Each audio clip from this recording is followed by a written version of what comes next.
Salve família, meu nome é Guilherme, eu sou aluno de Meio Ambiente. Eu vou estar aqui para fazer umas questões de história. Eu separei aqui a questão 43 da prova de 2019. Ela fala o seguinte: o tema do mal inerente não tem como pano de fundo a malignidade, a perversão ou o pecado humano. O pano de fundo do exame em questão é o processo de naturalização da sociedade e de artificialização da natureza ocorrido com a massificação, a industrialização e a tecnificação das decisões e das organizações humanas na contemporaneidade. O mal é abordado, desse modo, na perspectiva ético-política e não na visão moral ou religiosa. As características do nazismo são, aqui vai ter, a alternativa A vai falar do pluripartidarismo, porque não? Porque só vai existir o partido nazista. A liberdade de expressão, também não, porque vai ter uma repressão do governo nazista. E também a democracia, não, porque vai ser uma ditadura. A B vai falar sobre a supressão dos direitos humanos, a militarização, o controle da mídia, a censura e a repressão, que no caso vai ser a alternativa correta, porque todas as características correspondem ao nazismo. Mas eu vou dar as outras para vocês entenderem. A democracia, a eugenia e o antissemitismo. Então, como não é uma ditadura, não vai ter democracia, mas as outras duas características são certas. Na letra D vai falar sobre a xenofobia, o racismo e a liberdade de expressão. Então, a xenofobia realmente vai ter, junto com o racismo, porém não vai ter liberdade de expressão, porque vai ter uma repressão forte vinda do governo. Também o cerceamento, na letra E, o cerceamento dos direitos humanos, a liberdade religiosa e de voto. Como a ditadura não vai ter voto, então, letra D. Então, para continuar, tem a questão 42 do processo seletivo de 2018, e ela fala: na história da humanidade, vários são símbolos que nos remetem a movimentos históricos ligados à política. Neste caso, a imagem abaixo da busca pelos regimes totalitários dos anos 1920, 1930 e 1940 do século XX, de uma tradição romana antiga que defendia a união de todos e via de pensamento único. Naquele caso, o esplendor da cidade de Roma, a direção a ser seguida. Em nossa contemporaneidade, esse símbolo volta a se manifestar no discurso nacionalista de alguns grupos políticos, inclusive no Brasil. Observe a imagem e indique qual é o discurso histórico-político que dela se apropria. Então, vai exibir a imagem aí na edição, mas é um machado que é característico do fascismo italiano.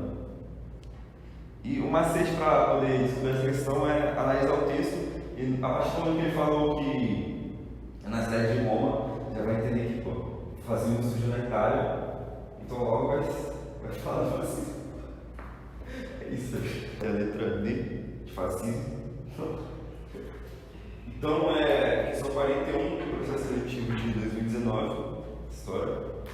Ela está falando o seguinte: no Brasil atual, a população indígena compreende 890 mil habitantes, cerca de 250 povos diferentes, falando mais de 150 idiomas.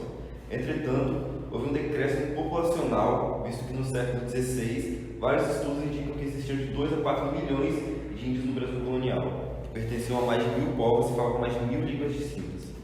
Os fatores que levaram à diminuição da população indígena no Brasil colônia devem-se a letra A está falando sobre o sistema de mita e encomenda, mas esse processo só ocorreu na América Espanhola. A letra B vai falar sobre os deslocamentos forçados, os trabalhos exaustivos, as doenças como gripe, sarampo e varíola, as guerras entre índios e portugueses. Caso é a correta, por causa das condições que os indígenas viviam, também pelo sistema imunológico deles não ter esse contato com essas doenças, quando das pelos portugueses, este teve uma taxa de mortalidade muito grande naquela época. A letra C está falando sobre a aliança entre os índios e franceses para conter a dominação irlandesa, que em nenhum momento aconteceu. O sistema de repartimento herdado dos incas, que não tem nada a ver, porque os incas eram no Peru, a gente está falando de Brasil colonial. A política de escambo realizada entre índios e portugueses, que não tem nenhum malefício, é uma troca. Pô, desculpa aí, acabou nosso tempo na biblioteca, mas eu vou continuar aqui de casa mesmo, porque essas questões são importantes para a revisão da prova que vai acontecer domingo. Fazer agora a questão 43 do concurso seletivo de 2018. Ela está falando: Rio de Janeiro, 15 de novembro de 1879. Eu quisera poder dar esta data à denominação seguinte: 15 de novembro, primeiro ano da República, mas não posso felizmente fazê-lo. O que se fez é um degrau, talvez nem tanto, para o advento da grande era. Em todo caso, o que está feito pode ser muito, se os homens que vão à responsabilidade de poder tiverem juízo, patriotismo e sincero amor à liberdade. Com o trabalho de saneamento, a obra é edificante. Por ora, a cor do governo é puramente militar e deverá ser assim. O fato foi deles só, porque a colaboração do elemento civil foi quase nula. O povo assistiu aquilo bestilizado, atônito, surpreso, sem conhecer o que significava. Muitos acreditaram seriamente estar vendo uma parada. Era um fenômeno digno de se ver. O entusiasmo veio depois, veio mesmo lentamente, quebrando o enleio dos espíritos. Pude ver a sangue frio tudo aquilo. Está perguntando a alternativa correta sobre a proclamação da República no Brasil. A alternativa A fala que o apoio popular foi decisivo para que o poder imperial fosse extirpado da política brasileira, tanto que nessa época as greves portuárias já alavancavam o Brasil rumo a um novo regime. A alternativa B fala: as forças militares mostraram sua deliberação em compor o quadro político brasileiro, determinando os dois primeiros presidentes do país, Deodoro da Fonseca e Floriano Peixoto. A alternativa C fala: o ideário republicano brasileiro baseou-se na filosofia positivista e fascista, pois assim que proclamada, a república direcionou-se ao totalitarismo. D. O império já dava sinais de fraqueza desde a abdicação de Dom Pedro I em 1831, e por isso havia o desejo de se implementar um novo regime, menos democrático, mais centralizador. A alternativa E.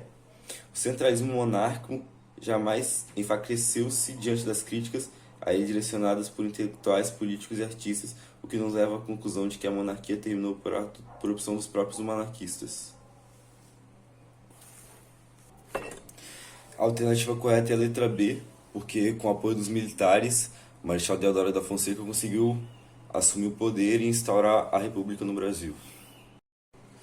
Eu vou fazer agora a questão 43 do concurso seletivo de 2017. Ela está falando: a primeira Constituição Republicana do Brasil foi promulgada em 1891.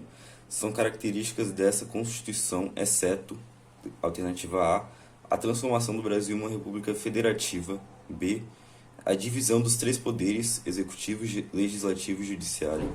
Letra C, a separação entre a igreja e o Estado. Letra D, o voto para homens maiores de 21 anos e alfabetizados. E letra E, a união entre a igreja e o Estado. Tem que marcar a alternativa errada, e a alternativa errada é a letra E, porque quando foi instituída a República houve a separação entre o Estado e a Igreja, que ocorreu a criação do Estado laico. Então é a alternativa E.